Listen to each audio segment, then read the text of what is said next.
Splashdown of Crew 11 after 100 NASA আন্তর্জাতিক মহাকাশ station ISS 4 জন নভোচারীকে নির্ধারিত সময়ের আগে নিরাপদে পৃথিবীতে ফিরিয়ে এনেছে।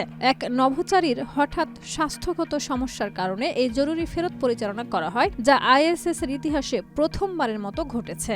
Dragon, SpaceX, we see splashdown. 16 জানুয়ারি ভোরে SpaceX এর ক্যাপসুল এন্ডেভার 4 নভোচারীকে নিয়ে ক্যালিফোর্নিয়ার উপকূলের প্রশান্ত মহাসাগরে নিরাপদে অবতরণ করে। নাসা জানিয়েছে, স্বাস্থ্যগত জরুরি অবস্থার কারণে মিশন সংক্ষিপ্ত করতে বাধ্য হতে হয়েছে, ফলে নভোচারীরা নির্ধারিত সময়ের কয়েক সপ্তাহ আগেই ফিরে এলেন।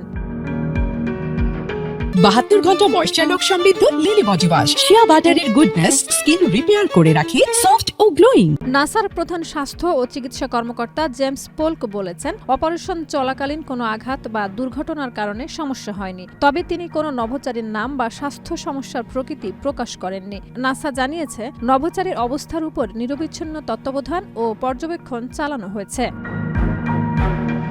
মিশন সংক্ষিপ্ত হলেও সকল নভোচারীর স্বাস্থ্য স্থিতিশীল এবং নিরাপদে ফিরে এসেছে। নাসা এ ধরনের জরুরি পরিস্থিতির জন্য বিশেষ প্রস্তুতি রেখেছে, যাতে ক্রুদের নিরাপত্তা সর্বাধিক নিশ্চিত করা যায়।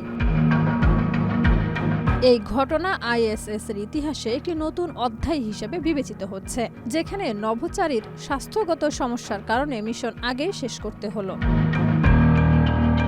শাহিদা রুবি, মাই টিভি।